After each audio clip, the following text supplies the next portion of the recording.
জাতীয় সংসদ নির্বাচন উপলক্ষে সংসদীয় আসনের পুনর্নির্ধারিত সীমানার বিষয়ে দাবি আপত্তির উপর চতুর্থ দিনের মতো শুনানি হয়। বুধবার নির্বাচন ভবনে প্রধান নির্বাচন কমিশনার সহ অন্য নির্বাচন কমিশনাররা শুনানি করেন। এদিন পঞ্চগড়, রংপুর, কুড়িগ্রাম, সিরাজগঞ্জ, পাবনা, টাঙ্গাইল, জামালপুর, কিশোরগঞ্জ, সিলেট, ফরিদপুর, মাদারীপুর ও শরীয়তপুরের 18টি আসনের খসড়া সীমানার উপর 260টি দাবি আপত্তি নিষ্পত্তির শুনানি হয়েছে।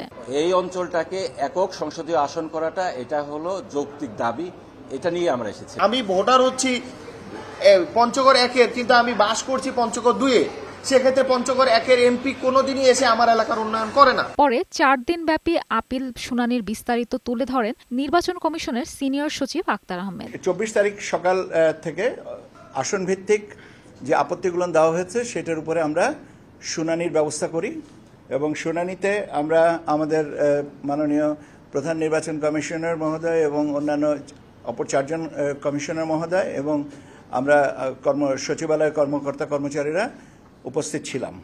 এ সময় তিনি জানান, আগামীকাল নির্বাচনের রোডম্যাপ ঘোষণা হবে। আমরা যে কর্মপরিকল্পনাটা করেছি সে কর্মপরিকল্পনাটা আপনাদেরকে জানাবো। 4 দিনে 33 জেলার 82টি আসনের সীমানার খসড়া গ্যাজেট নিয়ে 1893টি পক্ষে বিপক্ষে আবেদনের শুনানি হয়েছে।